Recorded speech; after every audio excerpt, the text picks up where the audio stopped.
Meus amados, eu tenho da parte do Senhor uma palavra para trazer para vocês, ou para nós como igreja. Gostaria de falar um pouquinho a respeito de família. E esse tema é um tema muito forte, um tema muito importante. Eu gostaria que você pudesse, dentro desta ministração, deste sermão, você pudesse ver Jesus nesses textos que nós vamos ler.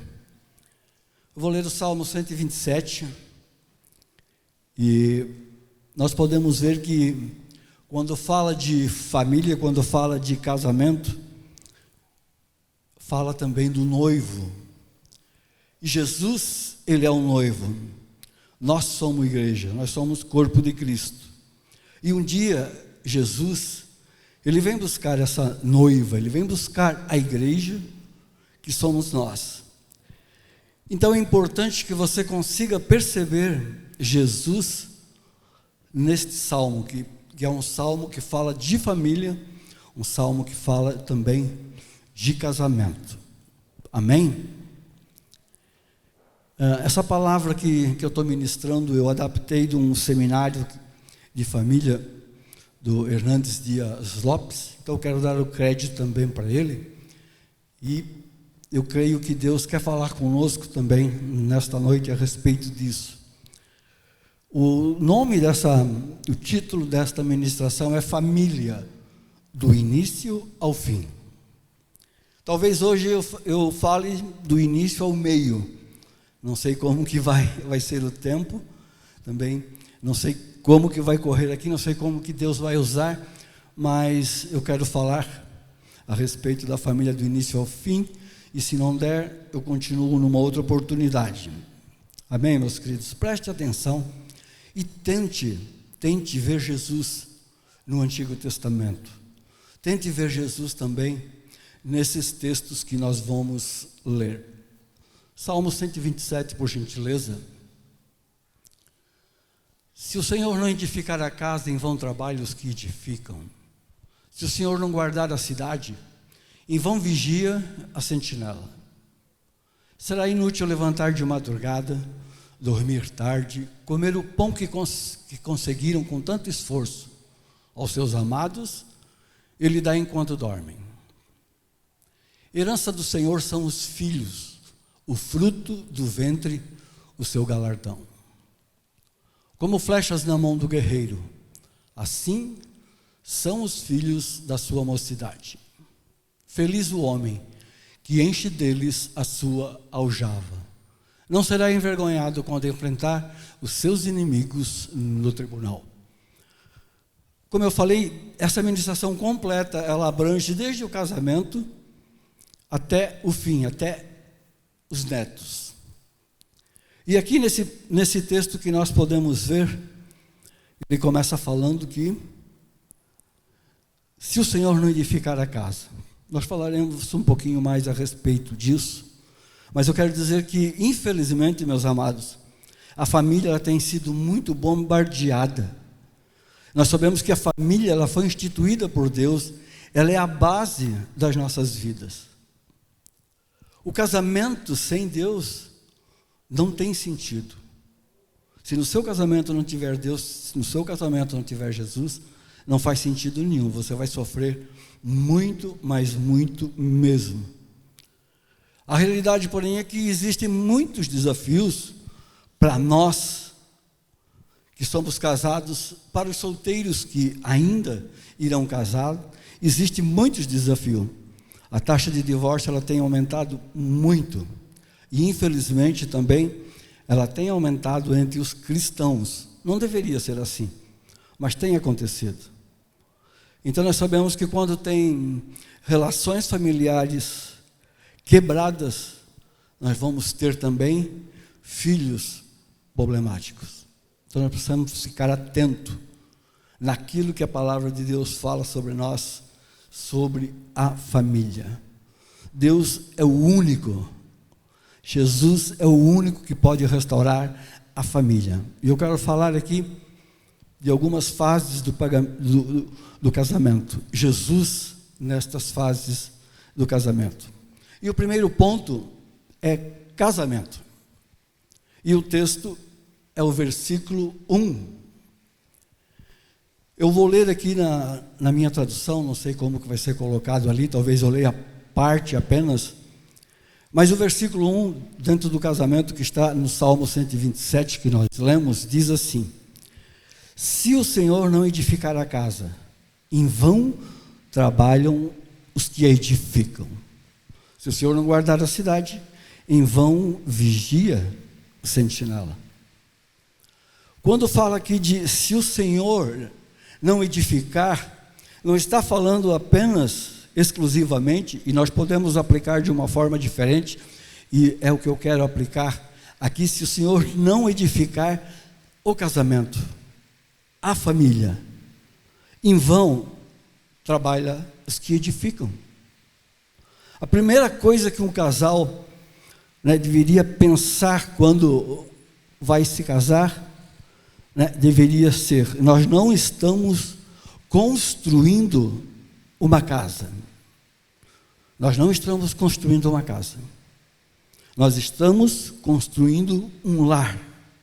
Nós estamos construindo uma família. Talvez você possa dizer: mas eu já estou casado, já estou andando muito tempo. Eu também já estou andando muito tempo no casamento. Mas sempre alguma coisinha nós podemos pegar para nós. E se nós não pudermos pegar para nós podemos pegar para o próximo. Nós podemos passar para as pessoas. Se eu tivesse esse entendimento daquilo que eu estou falando aqui há muito tempo, eu não teria sofrido muito, a minha família não teria sofrido nem uma parte daquilo que a gente sofre, porque todos nós sofremos no casamento, se nós formos analisar, certo? Se você tem um casamento a mil maravilhas, glória a Deus pela sua vida, glória a Deus por isso. Mas saiba que temos um inimigo, e esse inimigo ele pode a qualquer momento também chegar e começar a interferir. E por isso, se nós não edificar a casa, se nós não edificar, se o Senhor não edificar este casamento, esta família, é em vão os que tentam edificar. Amados, um lar não pode ser construído sobre areia. Nós sabemos que existe uma parábola dos 2 fundamentos, e ali nós vimos também que uma casa foi construída na areia e outra foi construída na rocha. Nós precisamos construir a nossa casa no grande alicerce, na grande rocha que é o Senhor Jesus. Amém? Se vocês não conhecem essa parábola, depois vocês falem com seus líderes, conversem a respeito disso. Mas nós precisamos ter um fundamento sólido. E o fundamento sólido, amados, infelizmente, não é o amor, não é o sentimento, não é paixão. O maior fundamento que tem sólido, que resiste, é a rocha, que é Jesus. E você precisa ter Jesus no seu casamento. Caso contrário, a hora que vier uma tempestade, isso pode complicar muito. Vocês estão me ouvindo bem? Estou com a voz meio arranhadinha, mas o som eu creio que está bom, né, Jean? Vamos em frente. Então, como eu falei, não dá para a gente achar que podemos fundamentar no amor. Amor é importante, precisamos ter na paixão, mas a paixão é passageira. Nós entendemos que a beleza escultural, que muitas vezes, quando nós éramos jovens, nós olhávamos para a esposa, ou a esposa olhava para o marido, essa beleza escultural vai chegar um tempo que ela vai passar, meus amados. Ela passa, ela vai se desvanecer, eu vou dizendo, na realidade ela vai se desvanecendo.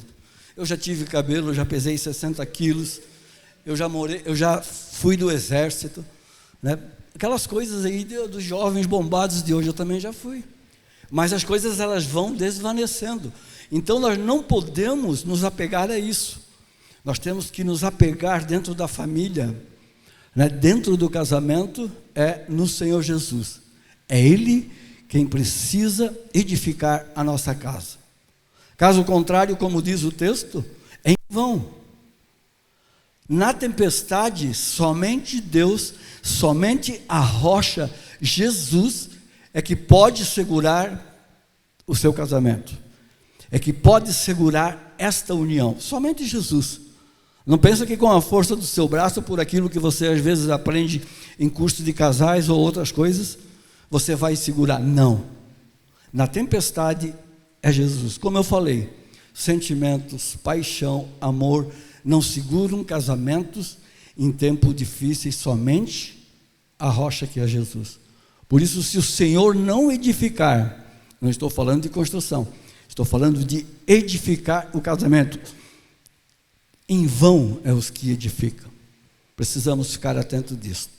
Amém? O fundamento é Jesus. Uma coisa interessante que muitas vezes nós deixamos passar, e se você não deixou passar, glória a Deus pela sua vida. Quando você vai casar, ou quando você casou, uma correria, né, eu creio. Deve ser uma correria, preparar tudo, prepara lista de convidado, prepara cerimonialista, prepara aquelas coisas todas que normalmente é a noiva que faz aquela correria, quem convidar, não tenho dinheiro para convidar todo mundo, quem que eu vou escolher, aquela coisa, aquela aflição, você prepara uma lista, você gasta um tempo enorme, quem é o primeiro da lista? Ou quem deveria ser? Muitas vezes nós nem colocamos na lista o Senhor Jesus, que é a rocha, aquele que dará continuidade, aquilo que é para sempre, porque casamento, meus amados, família, ela é e deve ser para sempre. Muitas vezes esquecemos de colocar, né, Jesus nessa lista. Você que está casando, vai fazer lista, ou você que tem filhos que vai fazer isso, instrua ele, diga para ele colocar em primeiro lugar Jesus nessa lista. Amém, meus queridos? Ainda no versículo 2 diz: será inútil levantar de madrugada, dormir tarde, comer o pão que conseguiram com tanto esforço. O que eu quero colocar aqui, que nós devemos tomar cuidado com o valorizar mais o ter do que o ser. Nessa época que nós andamos, nós valorizamos muito o ter. Eu sei que é preciso a gente ter, né? Nós precisamos ter uma casa, precisamos ter um carro bom, precisamos ter. Mas nós precisamos cuidar com o valorizar mais o ter do que o ser. No início do casamento, meus amados, no início do casamento é uma correria, e precisa ser assim, né? Você está começando, às vezes você já vai ter que pagar a despesa do casamento, então você começa a trabalhar, o homem trabalha de manhã à noite, e às vezes trabalha à noite também, a mulher também, ela trabalha o dia todo, não é errado trabalhar, precisa, mas isso precisa ser muito balanceado, para que quando chegue lá na frente, quando vai passar um tempo, eu sei de pessoas que, metódicas que ela tem assim, em 10 anos nós vamos trabalhar direto, e depois a gente começa a tirar o pé um pouquinho, e a pessoa trabalha o dia todo, a mulher trabalha também o dia todo, o marido trabalha um pouquinho mais à noite, e eles chegam em casa, eles não conseguem nem conversar, eles não conseguem nem viver para eles. E quando eles atingirem aqueles 10 anos que eles propuseram para, agora eu tenho as coisas que eu quero, você talvez esteja dormindo com o inimigo, nem conhece o seu cônjuge. E aí é muito fácil dessa correria acabar num tribunal devido ao divórcio. Então nós não devemos correr tanto assim para ter as coisas, mas nós precisamos ser essas coisas. Cuidado com o valorizar mais. Amém? Amados, o que eu queria colocar é que, se nós, né, nessa correria, imagina, eu falo de igreja, eu falo como cristão, falo como pastor, falo também como esposo, se nós corremos esse tempo todo para adquirir coisas que você sabe que você não vai levar, Jesus daqui a pouco ele vem buscar a igreja, e a igreja somos nós, os materiais vão tudo ficar, E se você corre e acaba quase perdendo o seu casamento por causa dessas corridas, por querer ter e não ser o cônjuge que deveria, você vai ter tempo para Deus? É muito difícil ter tempo para Deus, se nós corremos tanto. Se a gente já não tem tempo para quem está do nosso lado, imagina para Deus. Precisamos aprender a definir as prioridades. Deus, família, igreja e coisas. Não fazer ao contrário. Amém? Prioridade Deus, família, igreja e depois vem as coisas. Quando nós buscamos Deus, a palavra de Deus, ela fala, quando nós buscamos Deus em primeiro lugar, as outras coisas elas vêm, elas serão acrescentadas. Esse texto ainda no versículo diz, aos seus amados ele dá enquanto dorme. Eu não estou dizendo que nós devemos parar de trabalhar, não é isso, Não é uma apologia à preguiça, é para nós continuarmos trabalhando, mas Deus, ele dá enquanto nós dormirmos. Não é um incentivo a dormir demais, mas sim saber que a nossa preocupação da noite não vai resolver o nosso amanhã. A única coisa que resolve o nosso amanhã é descansar em Deus, é buscar em Deus. Quando nós cuidamos das coisas de Deus, Ele cuida das nossas coisas. Primeiro nós precisamos cuidar das coisas de Deus, daí Ele vai cuidar das nossas coisas. Quando buscamos em primeiro lugar o reino de Deus, essas demais coisas, elas vêm, elas são acrescentadas em nossas vidas. Eu quero ler aqui uma frase que esse Hernandes Dias Lopes, ele disse. Qual a sua prioridade? Ele disse, o mundo, seja o mundo, as pessoas ali fora, elas invertem os valores. Se você quiser anotar, fique à vontade. Ela esquece de Deus, ama as coisas e usa as pessoas. O mundão ali fora, meus amados, a sociedade, ela é assim. Ela esquece de Deus, mas esquece muito fácil de Deus, ama as coisas e acaba usando as pessoas. Nós deveríamos inverter isso. O correto é adorar a Deus, amar as pessoas e usar as coisas. Mas nós corremos, como eu disse, nós pensamos muito no ter e acabamos até não usando muito aquelas coisas que nós adquirimos. Acaba sobrando para outros. Às vezes até estranho, pega aquilo que é nosso, Então, aos seus amados, Ele dá enquanto dormem.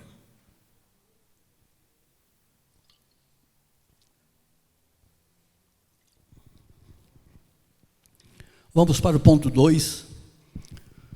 Estão todos atentos, meus amados? Vocês estão entendendo?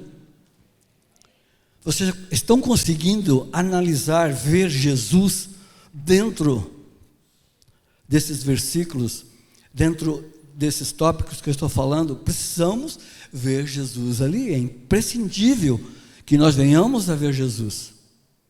Porque a palavra de Deus, ela é nova a cada dia.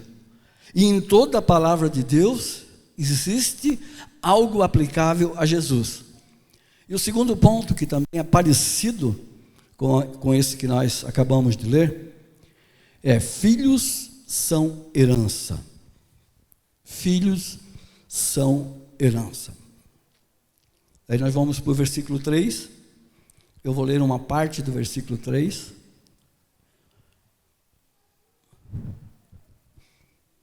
Versículo 3, a parte que eu quero ler agora é: herança do Senhor são os filhos.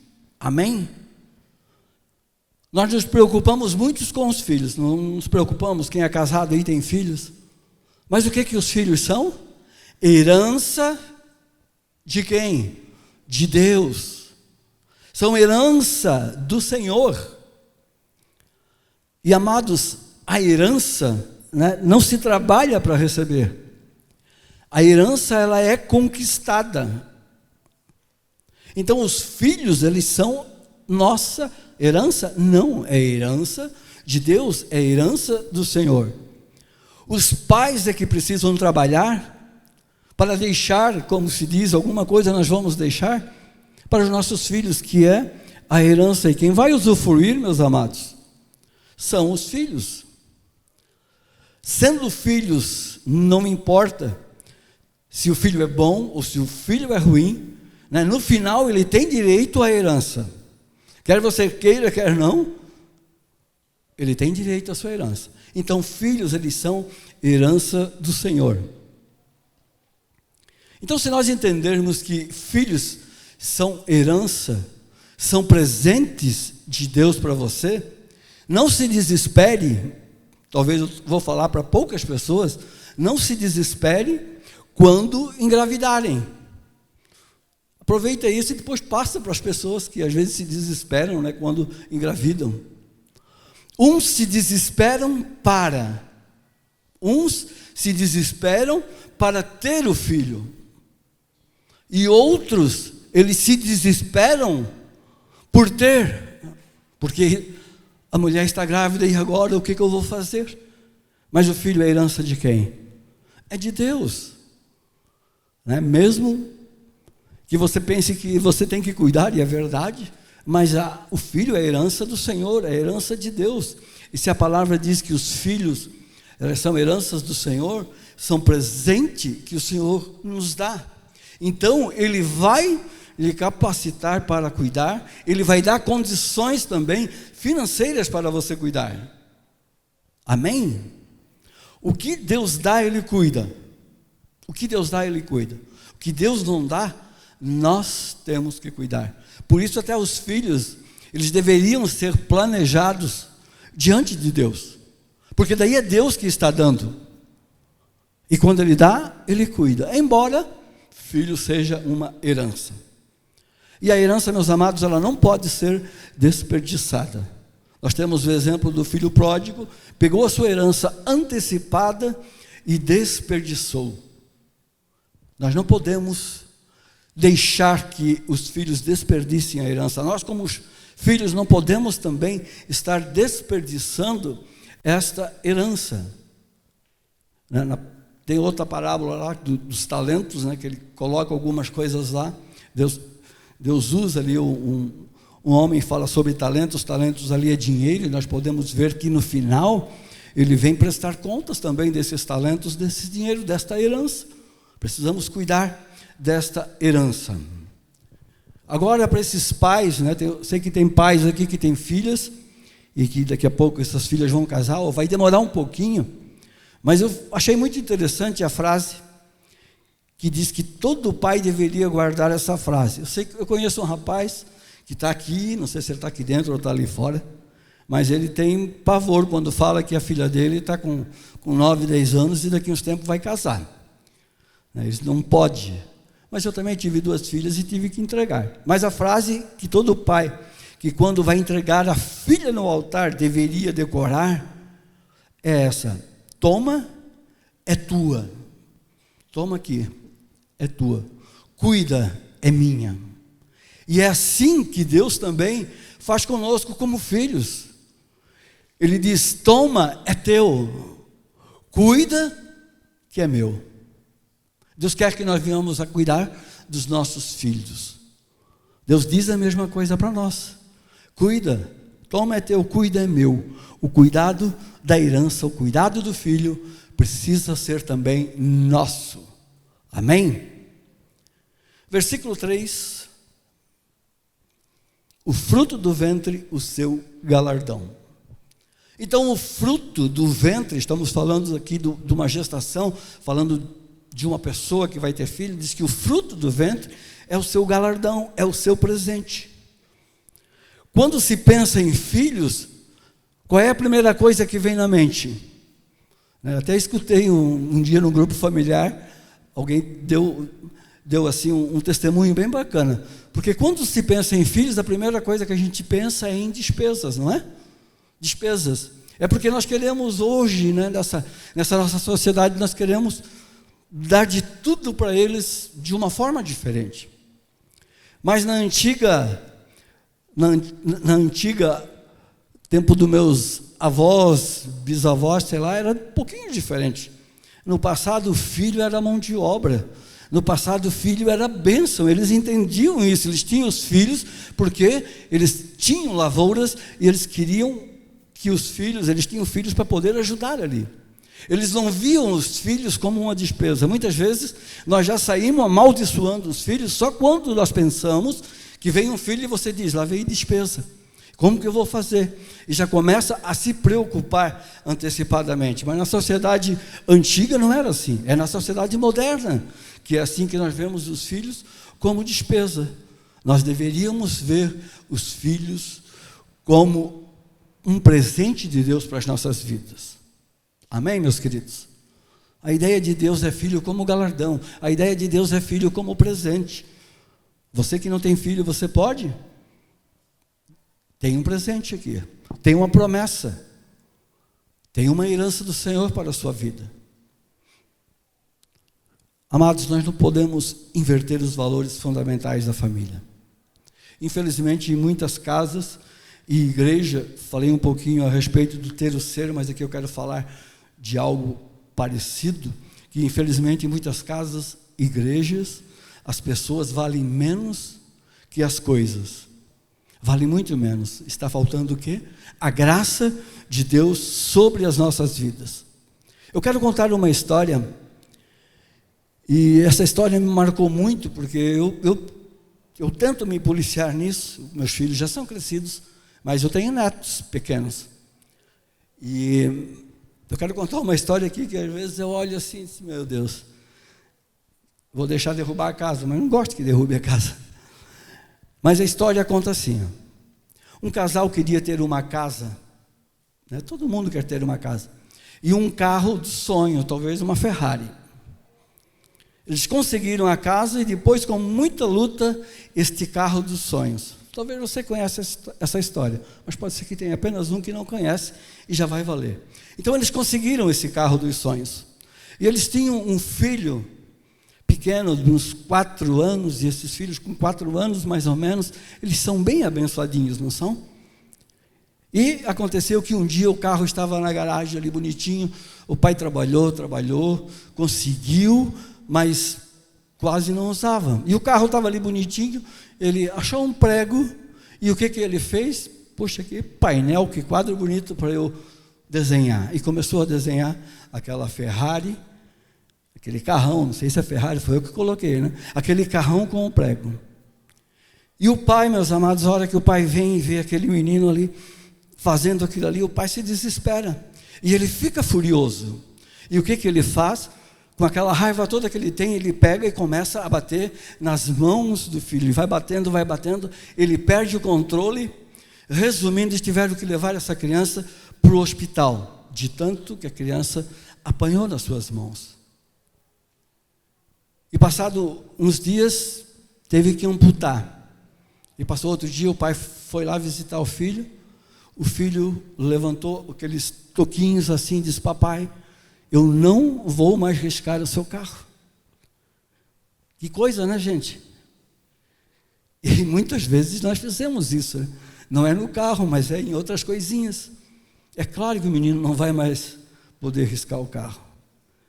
Ele apanhou de monte, né? Nós não podemos ser assim. Nós podemos amar as pessoas, valorizar as pessoas e não as coisas. Você acha que esse pai, ele vai ter prazer em andar naquele carro? Ele vai ter prazer em celebrar alguma coisa ainda de bem material? Muito difícil, né? A Bíblia ensina que nós precisamos corrigir os nossos filhos, mas corrigir é diferente de espancar. Então corrigir, pega a varinha, explica para ela lá, não no momento da raiva, eu creio que você já sabe sobre isso, e vai lá e corrige o seu filho. Amém, meus queridos? Quero ir para o versículo 4, ele vai até no 5, né? Eu creio que eu vou parar aqui neste versículo 4, 5, e numa outra oportunidade eu continuo. Falei até agora sobre filhos, e daí na próxima eu vou falar sobre filhos grandes, continua com o relacionamento de casamento com os filhos já maiores, filhos grandes e depois filhos de filhos. Versículo 4 diz assim: como flecha na mão do guerreiro, assim são os filhos da mocidade. Amados, filhos são o quê? Além de herança, flechas. Flechas na mão do guerreiro. Filhos moços, eles são flechas. O que nós podemos dizer? Que nós não criamos os filhos para nós, nós criamos os filhos para o mundo. Nós precisamos lançar essas flechas. O filho não é para ficar somente debaixo dos seus pés, ele não vai ficar ali. Nós entendemos que, como diz o texto, filho, Deus nos dá o filho para que nós venhamos a lançar. Ele tem que sair, ele vai para o mundo. E aqui nós podemos ver também a figura de um guerreiro, né? Porque como flechas na mão de um guerreiro, então filhos eles são flecha. Imagina, Deus tinha uma única flecha. Ele pegou essa flecha e ele lançou. E aonde alcançou essa flecha? Amados, alcançou milhares, bilhões de pessoas. Nossos filhos também precisam ser esta flecha na mão dos guerreiros, que vão alcançar nações, que vão alcançar outras pessoas. Amém, meus queridos? E eu quero finalizar com o versículo 5, que diz: feliz o homem, e é a continuação do 4 ali que fala de flecha. Feliz é o homem que enche deles a sua aljava. Ele não será envergonhado quando enfrentar os seus inimigos no tribunal. Feliz o homem que enche. Hoje a gente não tem enchido muito a nossa aljava, né? Antigamente se enchia com 10, 11, 12 flechas. Hoje uma flecha, duas. Tem uns arriscados aí que às vezes diz é doido, tem 3, mas é por aí, amados. Nós colocamos poucas flechas até na nossa aljava. Eu sei que hoje em dia é diferente, né? É mais complicado ter essa aljava. E na outra oportunidade eu vou falar mais a respeito dessa aljava. Era um local onde se colocava as flechas. É um pouquinho mais complicado. Antigamente era mais fácil. Mas nós entendemos que precisamos ter também essa aljava, se você puder, cheia. Aqui é que diz, a Bíblia diz, feliz o homem, é feliz o homem que enche a sua aljava. Não sei quantos pais tem aqui que tem muitos filhos. Tem alguém aqui que tem muitos filhos? Só levanta a mão para saber. Eu acho que tem mais ainda, eu acho que é o Roberto, que nem é muito, né? 3. Ah, tem um. Esqueci que o Jair tem uma aljava pela metade já, quase cheia. Verdade. Então ele diz que ele não será envergonhado quando ele enfrentar seus inimigos no tribunal. Né? Ter muitos filhos na antiguidade significava proteção para a família. Porque se houvesse uma discussão, houvesse uma briga, quem tinha 10, 11 filhos contra aqueles que tinham 3, não dava nem para o cheiro, né? Aquela família ali, ela estava protegida. E isso é bíblico, diz, feliz o homem que enche deles a sua aljava. Não será envergonhado quando enfrentar os seus inimigos. Amém? Eu quero encerrar, vou parar por aqui, continuo numa outra oportunidade, como eu falei, para falar dos filhos grandes e dos filhos dos filhos. Eu quero só encerrar, concluir, dizendo que o alicerce, o fundamento sólido da família, só existe um: o Senhor, a rocha. Como eu falei no começo, né? Não é amor, não é paixão, não é sentimento, não é aquela beleza escultural, é somente Jesus. Esse é o alicerce, é o fundamento sólido sobre a família, sobre as nossas vidas. Amém? Que você possa estar meditando, né, durante a semana sobre esse sermão simbólico de casamento, de família, e ver Jesus. Você leia Salmo 127 novamente, 5 versículos, e veja onde encaixa Jesus. Algumas aplicações eu até coloquei, mas você comece a meditar e ver onde Jesus se encaixa. Amém? Por Jesus, Ele vem buscar, Ele é o noivo, e Ele vem buscar a igreja que somos nós.